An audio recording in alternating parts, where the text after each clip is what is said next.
Norma Mccorvey, who was 22, unwed, mired in addiction and poverty, and desperate for a way out of an unwanted pregnancy when she became Jane Roe, the pseudonymous plaintiff in the 1973 U.S. Supreme Court decision that established a constitutional right to an abortion, died February 18 at an assisted living facility in Katy, Texas. She was 69.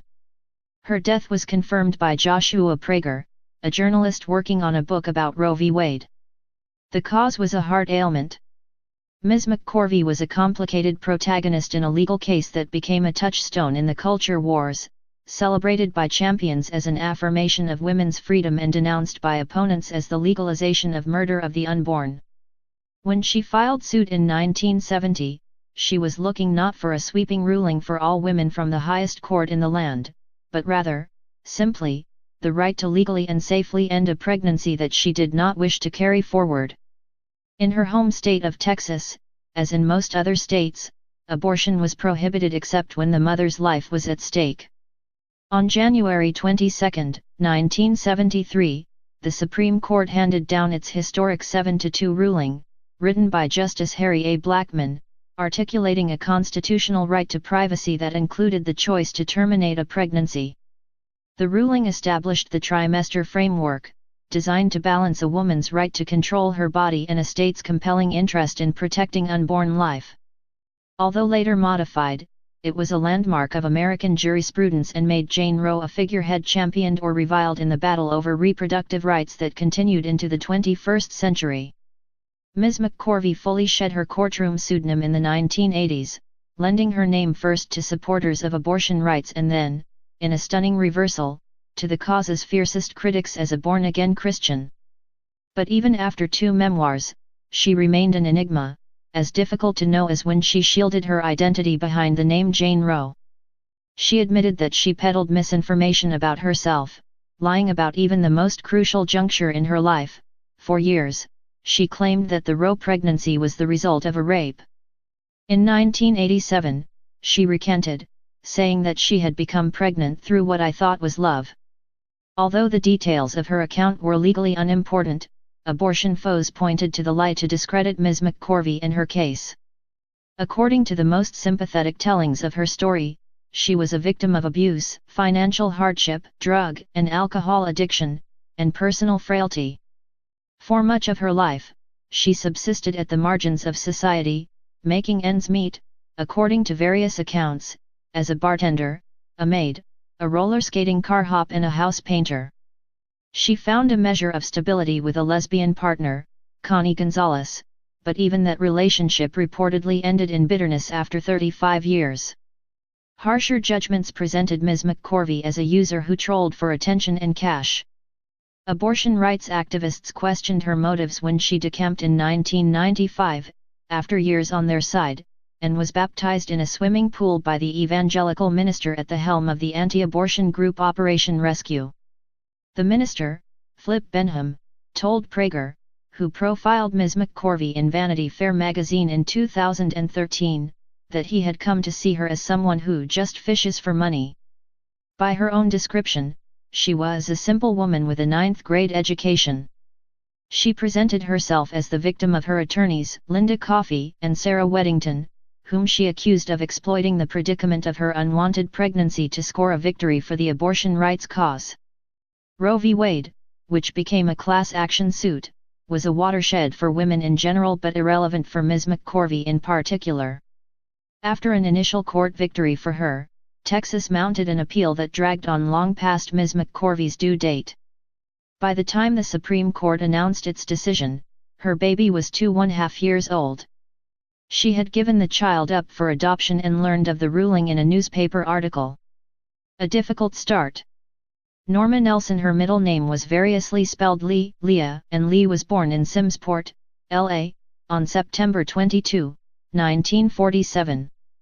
Her father, a television repairman, was largely absent from her life. She grew up in Texas, spending part of her adolescence in a Catholic boarding school and at a reform school for delinquents. Her mother told Prager that she beat her daughter in fits of rage over the wild behavior that included sexual promiscuity with men and women. In her teens, Norma began a short-lived marriage to a sheet metal worker, Elwood Woody Mccorvey. Her mother raised their daughter, Melissa. Ms. Mccorvey's second baby, born out of wedlock, was adopted by another family. She said she became pregnant with the Roe baby during a relationship in Dallas. An adoption lawyer referred her to Coffey, who, like Weddington, was a recent law school graduate seeking a plaintiff to test the constitutionality of the Texas abortion law. At the time, many well-to-do women seeking abortions traveled to states or countries where the procedure was legal or easily available, according to Leslie J. Reagan, a historian and the author of the volume When Abortion Was a Crime, Women, Medicine, and Law in the United States, 1867–1973. Women like Ms. Mccorvey, who did not have money to travel, had several undesirable options. They could entrust themselves to abortion providers who were not medical professionals or attempt to perform abortions on themselves, decisions that frequently resulted in infection or death, or they could obtain no abortion at all. Ms. Mccorvey was not the first plaintiff to challenge a state abortion law, but Roe v. Wade was the first such case to work its way through the appeals process to the Supreme Court. She used the pseudonym Jane Roe to protect her privacy. The defendant, Wade, was the Dallas County District Attorney, Henry Wade, an official responsible for enforcing Texas abortion laws. Years later, Ms. Mccorvey expressed bitterness at what she described as her attorney's unwillingness to help her find what she needed: an abortion, even an illegal one. Sarah sat right across the table from me at Columbo's Pizza Parlor, and I didn't know until 2 years ago that she had had an abortion herself, Ms. Mccorvey told the New York Times in 1994. When I told her then how desperately I needed one, she could have told me where to go for it. But she wouldn't, because she needed me to be pregnant for her case. Sarah saw these cuts on my wrists, my swollen eyes from crying, she continued, the miserable person sitting across from her, and she knew she had a patsy. She knew I wouldn't go outside of the realm of her and Linda. I was too scared. It was one of the most hideous times of my life. I wasn't good enough for them. After the Supreme Court ruling, Ms. Mccorvey did not live in total anonymity, as has been erroneously reported, but lived a mainly private existence before revealing herself in interviews and then in a memoir written with Andy Meisler, I Am Roe, 1994. She worked in abortion clinics, trying to please everyone and trying to be hardcore pro-choice, she told Time magazine. That is a very heavy burden, she said. Moreover, she said that her social background as a poor high school dropout made her ill at ease among the largely upper-class and well-educated activists who helped make abortion a matter of urgent national importance in the 1960s and 1970s. I wasn't good enough for them, she once said. I'm a street kid.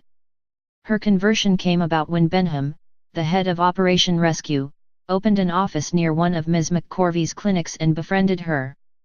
She announced that she opposed abortion rights except in the first trimester, a position that put her in fundamental conflict with other anti-abortion activists, who opposed abortion in all circumstances.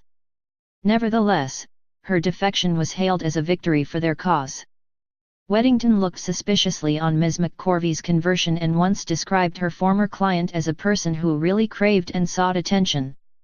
Ms. Mccorvey attributed her philosophical reversal to her being worried about salvation. She wrote another memoir, Won by Love, 1997, with co-author Gary Thomas, founded the Dallas-based Roe No More Ministry and reportedly became a Catholic. She participated in anti-abortion protests and was arrested in 2009 for disrupting the Senate confirmation hearings on Sonia Sotomayor's nomination to the Supreme Court. I wasn't good enough for them. After the Supreme Court ruling, Ms. Mccorvey did not live in total anonymity, as has been erroneously reported, but lived a mainly private existence before revealing herself in interviews and then in a memoir written with Andy Meisler, I Am Roe, 1994. She worked in abortion clinics, trying to please everyone and trying to be hardcore pro-choice, she told Time magazine. That is a very heavy burden, she said.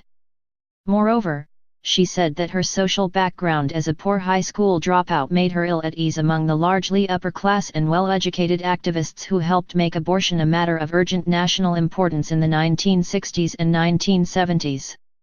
"I wasn't good enough for them," she once said. "I'm a street kid." Her conversion came about when Benham, the head of Operation Rescue, opened an office near one of Ms. Mccorvey's clinics and befriended her.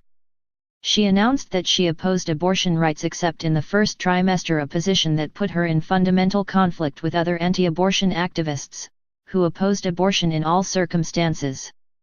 Nevertheless, her defection was hailed as a victory for their cause. Weddington looked suspiciously on Ms. Mccorvey's conversion and once described her former client as a person who really craved and sought attention. Ms. Mccorvey attributed her philosophical reversal to her being worried about salvation. She wrote another memoir, Won by Love, 1997, with co-author Gary Thomas, founded the Dallas-based Row No More Ministry and reportedly became a Catholic. She participated in anti-abortion protests and was arrested in 2009 for disrupting the Senate confirmation hearings on Sonia Sotomayor's nomination to the Supreme Court. Neither side was ever willing to accept her for who she was, the historian David J. Garrow, a Pulitzer Prize-winning biographer and the author of Liberty and Sexuality, The Right to Privacy and the Making of Roe v. Wade, said in an interview. Ms. Mccorvey supported herself in part through honoraria, book royalties, and other income she generated from her role in the abortion debate. By 2013, according to Prager's article in Vanity Fair, Ms. Mccorvey was relying on free room and board from strangers. Survivors include her daughter Melissa and 2 grandchildren. Nothing is publicly known of the 2 children Ms. Mccorvey gave up for adoption, according to Prager. "I don't require that much in my life," Ms. Mccorvey told The Times in 1994. "I just never had the privilege to go into an abortion clinic, lay down and have an abortion. That's the only thing I never had."